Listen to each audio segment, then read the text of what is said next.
नमस्कार, आपके साथ हूं मैं राजीव शर्मा। रात में जब पूरी दुनिया सो रही होती है तब पाकिस्तान सरकार के मंत्री और अफसर जाग रहे होते हैं। अभी भारत से राफेल उड़ा भी नहीं कि पाकिस्तान की नींद उड़ गई है। रात में 2 बजे प्रेस कॉन्फ्रेंस। दरअसल पहलगाम आतंकी हमले को अंजाम देकर पाकिस्तान ने अपने पैर पर ही कुल्हाड़ी मार ली है। अब भारत से हमले के खौफ में पाकिस्तानी नेताओं की रातों की नींद उड़ी है। लेकिन इस बीच एक अजीब पैटर्न भी देखने को मिल रहा है। ये पैटर्न पाकिस्तान की ओर से लगातार रात में बड़े फैसले लेना है। पाकिस्तान के प्रेसिडेंट राष्ट्रपति आसिफ अली जरदारी ने सोमवार शाम 5 बजे नेशनल असेंबली की इमरजेंसी बैठक बुलाई है। इसकी घोषणा भी पाकिस्तान ने शनिवार को रात में की। इससे पहले आईएसआई के चीफ लेफ्टिनेंट जनरल मोहम्मद असीम मलिक को नैनसे बनाने का जो अतिरिक्त प्रभार देने की बात हुई वो भी रात में ही की गई। पाकिस्तान के सूचना मंत्री अताउल्लाह तरार ने 30 अप्रैल रात में 2 बजे प्रेस कॉन्फ्रेंस की और कहा 24 से 36 घंटे के अंदर भारत पाकिस्तान पर हमला कर सकता है। अलबत्ता अभी तक तो नहीं हुआ। बड़ा सवाल यही है कि पाकिस्तान के रात को बड़े फैसले लेने के पीछे कोई सोची समझी साजिश है या भारत की ओर से लिए जा रहे कड़े फैसलों की वजह से उसकी नींद उड़ चुकी है। जानकारों के अनुसार नींद उड़ना इसलिए भी लाजमी है क्योंकि पाकिस्तान के पास गोला बारूद 4 दिनों का बचा है। कर्ज पर देश चलता है। टीटीपी बीएलए ने जीना हराम कर रखा है। ऐसे में भारत का हमला पाकिस्तान का सर्वनाश तय। भारत से अटैक की दहशत, उड़ी नींद, बदलते रहते करवट,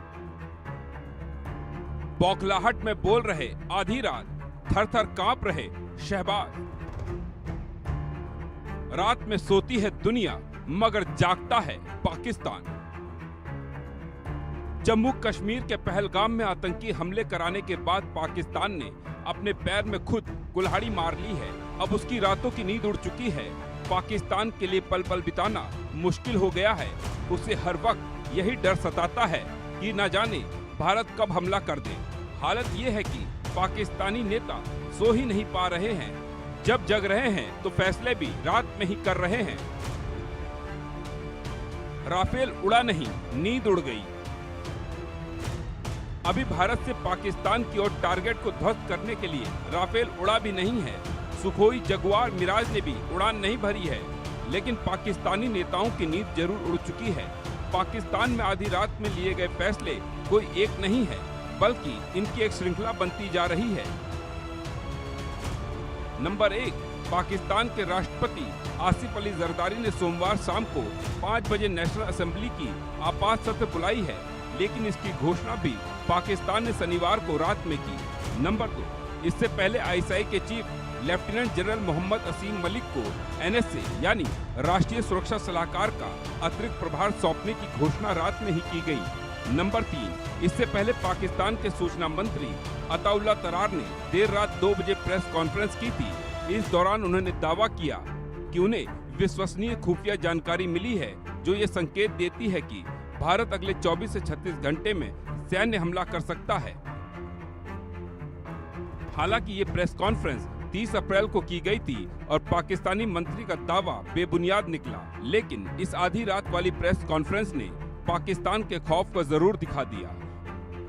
पाकिस्तान के पास मुस्तनद इंटेलिजेंस इतलात हैं कि अगले 24 से 36 घंटों में पहलगाम वाक़े से जुड़े बेबुनियाद और खुद साख्ता इल्ज़ामात को बुनियाद बनाकर भारत पाकिस्तान के खिलाफ फौजी कार्रवाई करने का इरादा रखता है। भारत की ओर से उठाए गए सख्त फैसलों के बाद से पाकिस्तान रोज रात को ही एलओसी पर सीज फायर का उल्लंघन कर रहा है, जिसका भारतीय सेना मुंह तोड़ जवाब दे रही है। जानकारी ये भी है कि राजस्थान से सटे बॉर्डर पर बीएसएफ ने एक पाकिस्तानी रेंजर को हिरासत में लिया है। डर से छिपे बैठे हैं असीम मुनीर। पाकिस्तान में डर का आलम यह है कि वहां के कई नेताओं के विदेश भागने की अटकलें लगाई जा रही हैं।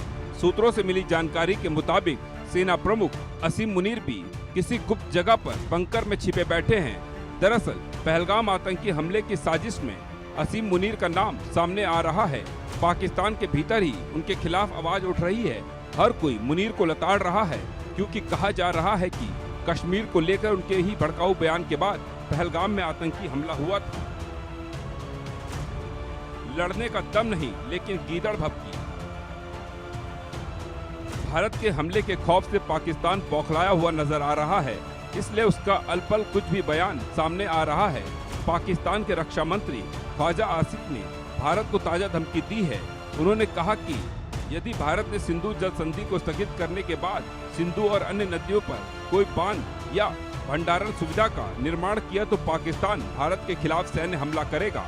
पाकिस्तान के रक्षा मंत्री धमकी दे रहे हैं, लेकिन पाकिस्तान के पास लड़ने के लिए सिर्फ 4 दिन का गोला बारूद है।